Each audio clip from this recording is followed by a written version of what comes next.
Hello, bachcho. Let's see. The question says esters are wonderfully odoriferous compounds in the simplest terms. Esters can be defined as the reaction products of acids and alcohols.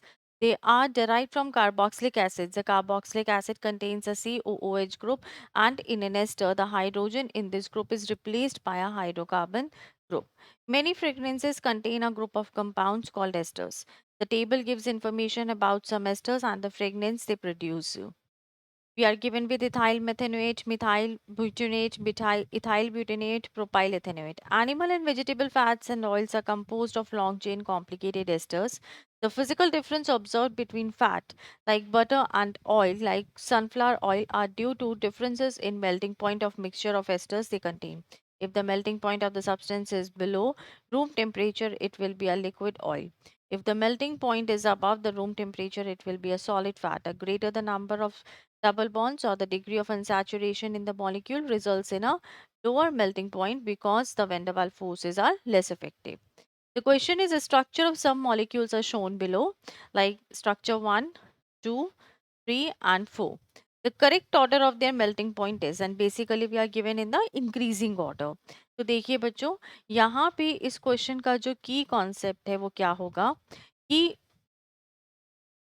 जो ये molecules हैं हमेशा याद रखिएगा कि जितना ज़्यादा double bond increase होंगे या फिर आप ये कह सकते हैं कि उनकी डिग्री ऑफ अनसैचुरेशन इंक्रीज होगी, उतना ही उनका कम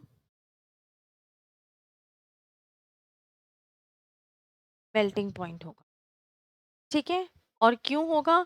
क्योंकि जो वैंडरवाल फोर्सेस होते हैं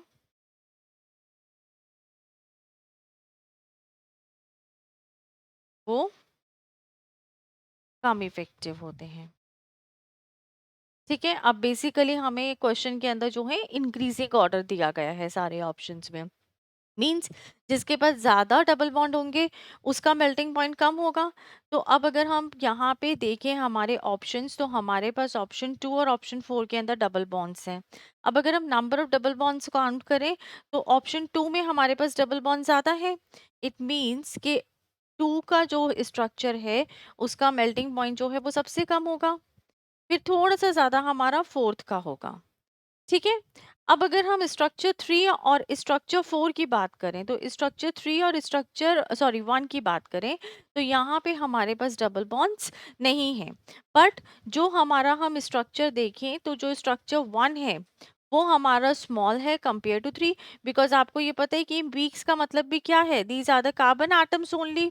तो उस हिसाब से हमारा जो मेल्टिंग पॉइंट 1 का होगा वो थोड़ा ज्यादा होगा, एंड थर्ड का जो है वो सबसे ज्यादा होगा।